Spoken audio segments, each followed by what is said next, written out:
Buenas tardes a todos los presentes. Es un honor y placer estar aquí con ustedes como panelista en este conversatorio. Quisiera expresar mi agradecimiento sincero en especial al invitado, quien es el psicólogo Pedro Palma.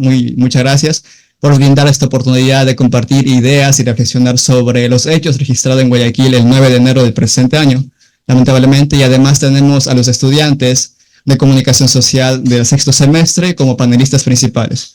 Mi nombre es Cristian David Malán Quito, de la carrera de Comunicación Social en la Universidad de Guayaquil. Y hoy estamos para conversar, discutir y contar las experiencias, anécdotas de los hechos registrados en Guayaquil la semana pasada.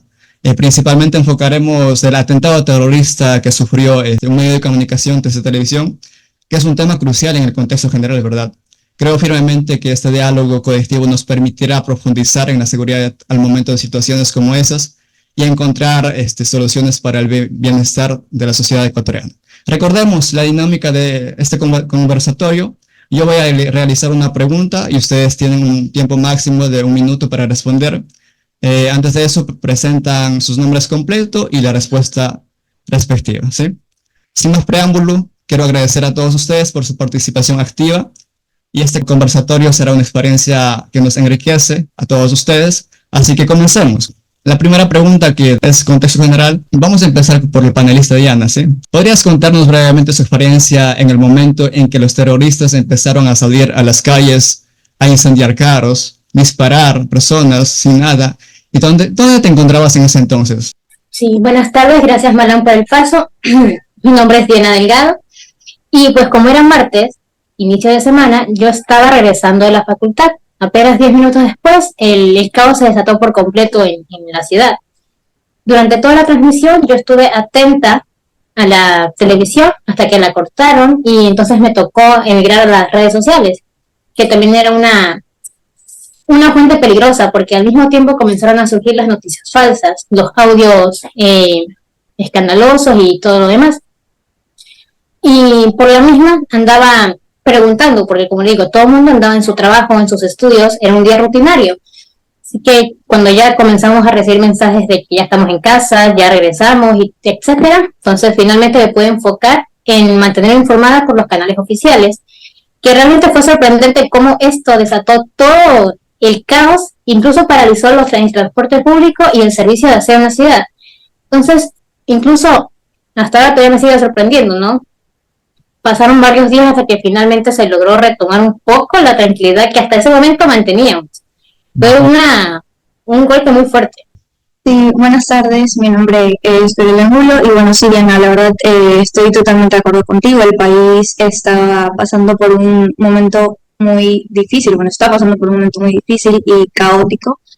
En mi caso, pues el 9 de enero, cuando pasó toda esta situación, yo estaba llegando a mi casa más o menos como 1 hora y media antes de que pues se diera toda esta situación, y yo vivo cerca del terminal terrestre, entonces todas las vías ya estaban cerradas, o sea, ya estaban por cerrarse. También hubo una fuerte crisis de inseguridad, también salieron los comerciantes, el cerramiento de los locales, y bueno, pues toda una operación de resguardo, la suspensión de líneas de buses, como lo mencionó Diana, y pues algo que también nos mantenía muy preocupados a mí y a mi hermano era mi mamá, ya que ella pues trabaja cerca de los canales de televisión que fueron atentados, y también habían varios corporativos, los cuales el área de comunicación mandaron a seguir varios protocolos dentro del edificio, pues para mantenerlos a salvo hasta llegar pues con la seguridad necesaria para poder transportarlos a casa. Entonces, pues eso, era compartir la información para que los demás estén al tanto y muestren una postura responsable ante la situación. Vamos a continuar con la siguiente, con la misma pregunta. Buenas tardes, soy Génesis Figueroa y así es, Fiorella.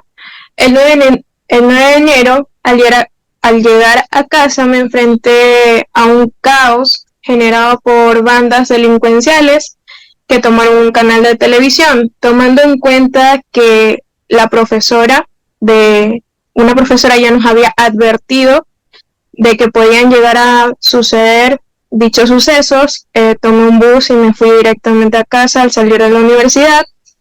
Esta toma de los canales de televisión desencadenaron inseguridad y presencia de ladrones en las calles.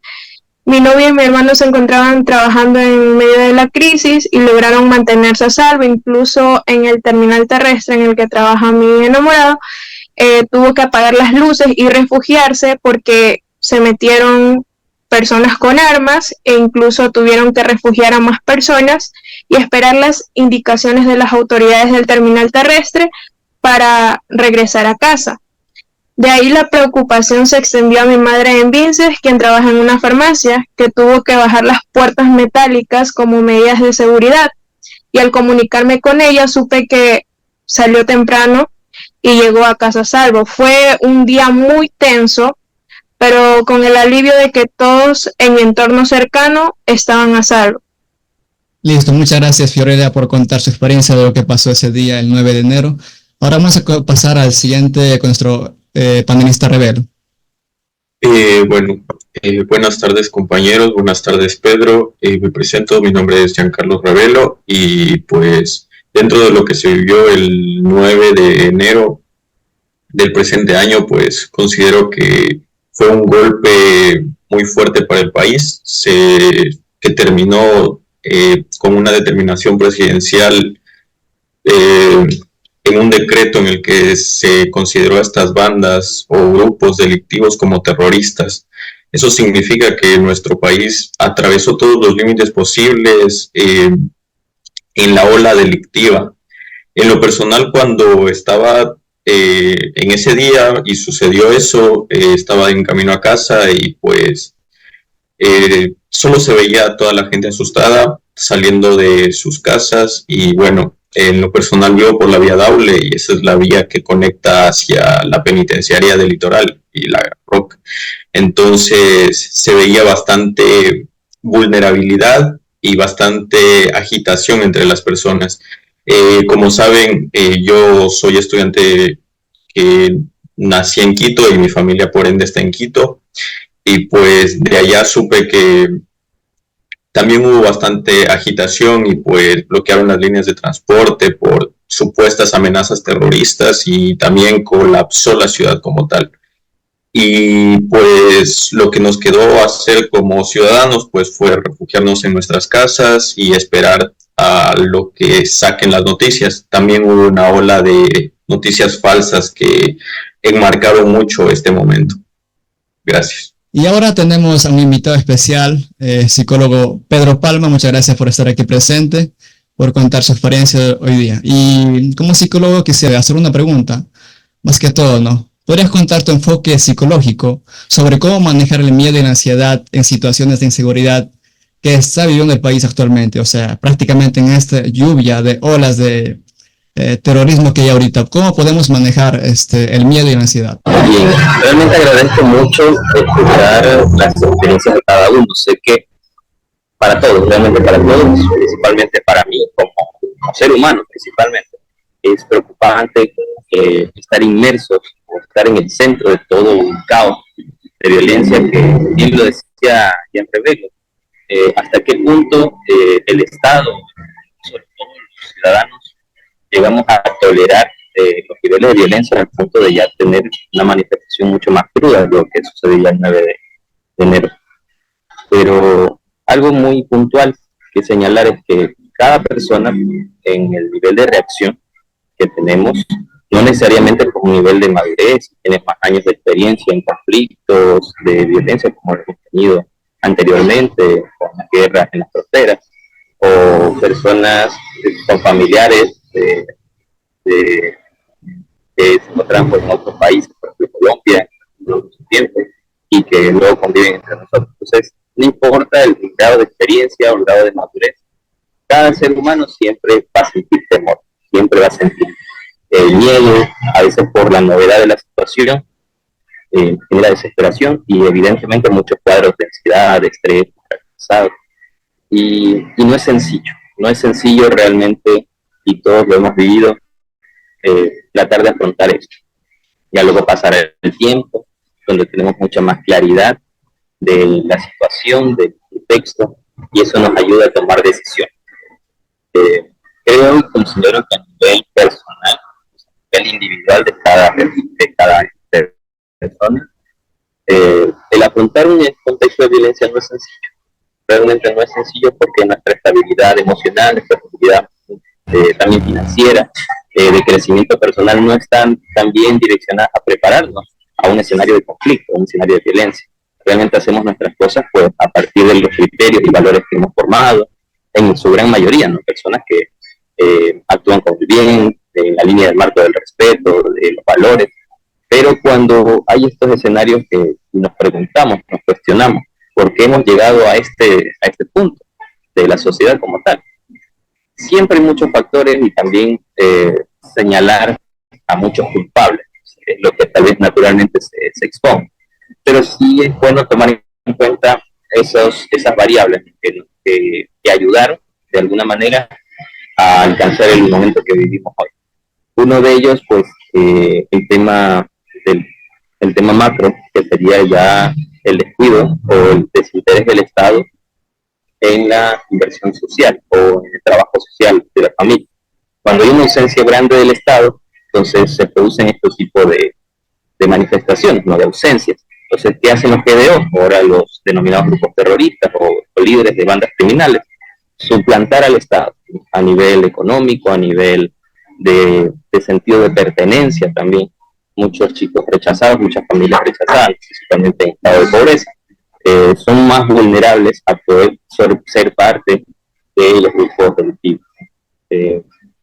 Leía hoy un tuit muy crudo, ¿no? Que decían que hay que asentar la narcocultura, hay que asentarla tal como es, ¿no? Como una manifestación negativa, donde el futuro de los niños radica en ser el próximo narco o la próxima pareja del narco, ¿no? Con tal de que ser exitosos. Entonces la narcocultura instaurada en el Ecuador va precisamente por ese mecanismo de una ausencia del Estado, de las limitaciones en las oportunidades de vida de las personas y principalmente pues los valores que se inculcan dentro de la familia. Por eso es importante que este escenario que vivimos nos preparen para futuros momentos. Esos momentos son precisamente el poder consolidar el tejido social, reconstruir ese tejido social que es muy necesario que lo recuperemos. Listo, muchas gracias, estimado Palma, por su intervención y la verdad que eso nos ayuda bastante a poder cuidarnos y manejar la ansiedad y el miedo que tenemos algunos. Vamos a continuar con los siguientes panelistas con una pregunta diferente a lo anterior que tengo. ¿Qué te vino lo primero a tu mente cuando viste a los terroristas en vivo en el set del noticiero de TC Televisión? Prácticamente en ese entonces tenían a los reporteros amaniatados así, queriendo secuestrar. La siguiente panelista, María Echegaray, continuamos con usted. ¿Qué te vino entonces a tu cabeza, a tu mente? Buenas tardes con todos. Pues bueno, lo que realmente yo sentí fue desesperación y angustia. Uno, porque me encontraba en mi trabajo, lo cual trabajo en un centro médico, tenía toda la sala de espera llena. Me vi en la desesperación de ver a los pacientes que estaban llorando, estaban con sus hijos, estaban esperando a que sean atendidos. Entonces, por ende, empezaron a pedir de favor que nosotros les prestemos los los teléfonos celulares para poderse contactar con sus familiares y ver si se encontraban bien. Por algún motivo, en 5 minutos ya no había absolutamente nadie en sala de espera, cerramos automáticamente la clínica y todos estuvieron muy desesperados, angustiados. Yo también me preocupé porque, bueno, yo trabajo, gracias a Dios, con mis hermanos en la misma clínica, pero quien no estaba con nosotros era nuestra madre. Por algún motivo también mi celular empezó a estallar con mensajes, con videos, noticias falsas que circulaban videos por aquí, que al siguiente día ya iban a poner una bomba por el colegio Aguirre Abad. Bueno, y no pasó también 15 minutos de lo que se dio ese atentado y yo me dirigí a ver la televisión porque justamente estaba atendiendo a un paciente y de un momento a otro yo ya no escuché ningún ruido en la televisión. Veo la televisión y los pacientes se encontraban desesperados, estaban llorando y automáticamente todos como que dejamos de lado lo laboral, ellos dejaron de lado las citas que tenían y empezaron automáticamente a preocuparse por su familiar. Entonces mi única reacción fue en ese entonces localizar a mi mamá, que por algún motivo ya no se encontraba físicamente conmigo, pero obviamente sé que estaba en casa, sé que estaba bien, pero ninguna llamada entraba a casa, ni al celular, ni al número telefónico, ni a convencional, ni a nada. Entonces aún más fue mi preocupación, pero con la bendición de Dios no llegó a nada grave y el sentimiento que en ese momento tuve fue de desesperación, porque fue algo que nadie se lo esperaba, o sea, fue de un momento a otro. Y sobre todo, no es que fueron 1, 2, 3, no, fue una banda siquiera de 8, 9, 10 delincuentes que ingresaron ahí a ese canal. Entonces, obviamente iba a haber un riesgo muy alto en el cual se iban a ver expuestos no solo los comunicadores de ese medio, sino todas las personas, todo el personal que trabaja ahí en ese canal de televisión. Entonces, por ende, mi preocupación fue netamente porque de un momento a otro estaban dando las noticias y yo ya no escuché nada y automáticamente mutearon el canal. Pero la sensación que tuve fue de preocupación y de angustia. Gracias. Muchas gracias, estimada María, por su intervención. Ahora sigamos con la siguiente panelista, Yamile Caicedo. Bueno, con respecto a ese día, al igual que María Echegaray, no me encontraba en casa. Estaba con una amiga en un mall. Recuerdo que entramos, estaba todo bien, o sea, todo normal, una rutina normal. Personas aquí, personas allá, el comercio, todo estaba bien. Cuando de repente me di cuenta que había un grupo de personas totalmente amontonadas frente a un televisor y sus caras denotaban terror, miedo, estaban asustadas y muchos iban, veían el televisor y salían. Entonces la curiosidad me llevó a acercarme a ese grupo de personas y lo único que se escuchaba entre ellos era se tomaron TC, no entendía nada. Cuando vi el televisor estaba totalmente en negro, lo dejé pasar, simplemente seguí con mi amiga recorriendo el mall, volvimos a bajar y vimos que literal la gente estaba saliendo a corridas. Volví a ver el televisor y ahí me di cuenta a qué hacían referencia cuando se tomaron TC. Recuerdo que sentí mucho miedo, estaba muy asustada y en mi mente era, lo único que tenía era, tengo que llegar a casa. Como sea, tengo que llegar a mi casa. No tenía internet, no tenía datos, no sabía cómo comunicarme con nadie. Lo único que hice fue decirle a mi amiga, vámonos. Recuerdo que salimos, cruzamos ese puente, esperamos el bus, ya no paraban. Estábamos en espera y en ese momento vimos cómo la reja de aquel mall se cerró. O sea, había gente adentro, los comercios que estaban allá afuera desaparecieron. Estaba en shock porque no sabíamos cómo movilizarnos. La gente literal de las calles era como lo único que querían era desaparecer. Recuerdo tanto que como que un bus se atravesó y hizo que pararan los demás buses. Entonces estábamos viendo qué línea agarrar para poder llegar a la casa y en ese momento del otro lado vinieron así como en caravana un montón de motociclistas y llegaron a donde nosotros estábamos, había muchísima gente y se escuchó todos pagaron, así, todos pagaron, empezaron a arranchar celulares. Con mi amiga nada más le dije, corre, empezamos a correr, más adelante estaban todas las líneas de buses tratando de agarrar a la gente que más pudiera, nos subimos a cualquier bus, estábamos allá adentro, estábamos todos asustados, en el bus era como que le exigían al chofer, cierre las puertas, no deje subir, y afuera la gente abra, era un caos total. Ya estando en el bus, tratamos de tranquilizarnos con mi amiga, con la gente que estaba ahí, tratar de mantener la calma. Me di cuenta en ese momento de que no sabía qué línea había tomado, le pregunté al chofer, entonces no iba para mi casa, no sabía dónde iba, traté de preguntarle qué rutas hacía, nos dimos cuenta que iba a la casa de mi compañera, entonces nuestra meta era llegar a la casa de mi compañera. Hicimos absolutamente todo. Le digo, vamos a bajarnos en Peca, que era lo más cercano. Se escucharon dentro del bus: no se bajen, niñas, ahí no se bajen. Si la entrada de la 8 está mal, Peca está igual. Nos dio más miedo. Estábamos aterradas. Nos bajamos en un callejón y corrimos como que si nos estuvieran persiguiendo. Nos metimos al terminal terrestre de la Metrovía, cruzamos puentes, cruzamos calles, literal, todo corriendo. Ya cuando llegamos a su casa, sentí un alivio, me sentí tranquila, y ahí fue cuando traté de empezar a comunicarme con mis seres queridos. Mi teléfono no paraba de sonar. Lo único que yo pude contestar fueron 2 o 3 llamadas de mi hermano, de mi mamá y de un compañero, y decirle: estoy bien, no pasa nada, estoy bien, estoy a salvo. Y preguntarle si ellos estaban a salvo también. Y ya luego empezar a ver todo lo que corrió por las noticias, bombas, saqueos. Fue un impacto muy, muy fuerte, que no solo sacudió a todos los individuos, sino a absolutamente a todos los ecuatorianos. Listo, muchas gracias, estimada Yamilés, por su intervención y por contar de lo que pasó ese día de manera personal. Ahora vamos a terminar con la última panelista, que es Adiria Astudillo, perdón. Buenas tardes, soy Adiria Astudillo. Bueno, yo realmente ese día no pude visualizar a los terroristas en el canal de TC, porque así mismo no me encontraba en mi hogar.